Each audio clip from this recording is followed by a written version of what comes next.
பாதிக்கப்பட்ட சென்னை நடுக்குப்ப மக்களின் கோரிக்கைகளை அரசு நிறைவேற்றாவிட்டால் திமுக சார்பாக மீனவ மக்களுடன் இணைந்து மாபெரும் போராட்டம் நடத்தப்படும் என்று எதிர்க்கட்சித் தலைவர் மு.க.ஸ்டாலின் தெரிவித்துள்ளார். மாணவர்கள் போராட்டத்தின் இறுதி நாளின் போது ஏற்பட்ட கலவரத்தில் பாதிக்கப்பட்ட நடுக்குப்பம் பகுதியில் எதிர்க்கட்சித் தலைவர் மு.க.ஸ்டாலின் இன்று நேரில் பார்வையிட்டார்.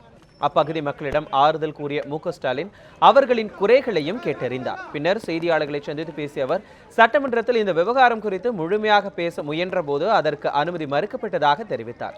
மேலும் தேச துரோகிகள் கலவரத்திற்கு காரணம் என்று காவல்துறையினர் கூறுவது அவர்களின் திறமையின்மையை வெளிப்படுத்துவதாகவும் குற்றம் சாட்டினார். சமூக தேச விரோதிகள் உள்ள புந்திருக்கிறாங்கன்னா ஏறக்குறைய ஒரு வார காலமாக இந்த போராட்டம் நடந்துகிட்டு இருக்கு. அவங்களுக்கு காவல்துறைக்கு புலனாய்வுத்துறை இருக்கு.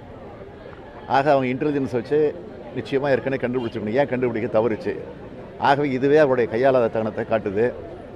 ஆனால் முதலமைச்சர் அதெல்லாம் பற்றி பேசாமல் பூசி முழுகக்கூடிய வகையில் பேசி நீதி விசாரணை வேணும் என்று கேட்டதுக்கு பதில் சொல்லலை. அதனால தான் நாங்கள் அதை கண்டித்து வெளிநடப்பு பண்ணி தொலைக்காட்சி நிருபர்களையும் பத்திரிகை நிருபர்களையும் சந்தித்து விளக்கத்தை சொல்லியிருக்கிறோம்.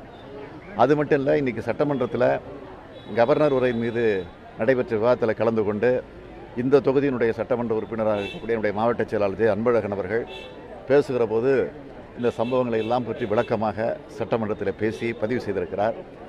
அதற்கு கூட சரியான விளக்கத்தை ஆட்சியில் இருக்கக்கூடியவர்கள், குறிப்பாக முதலமைச்சர் அவர்கள் சரியான விளக்கத்தை சொல்லலை. ஆகவே நான் இங்கே பார்த்த நேரத்தில் எங்களுக்கு முறையான நியாயம் வேணும், சட்டப்படி இதுக்கு யார் காரணமாக இருந்தாங்களோ அவங்களை தண்டிக்கப்படணும், எங்களுக்குரிய நிவாரண தொகை வழங்கணும், இங்கே மீன் மார்க்கெட் தீக்கிரையாக இருக்குது, இதை கட்டித்தரணும் அப்படின்னு கோரிக்கை வச்சுருக்கிறாங்க.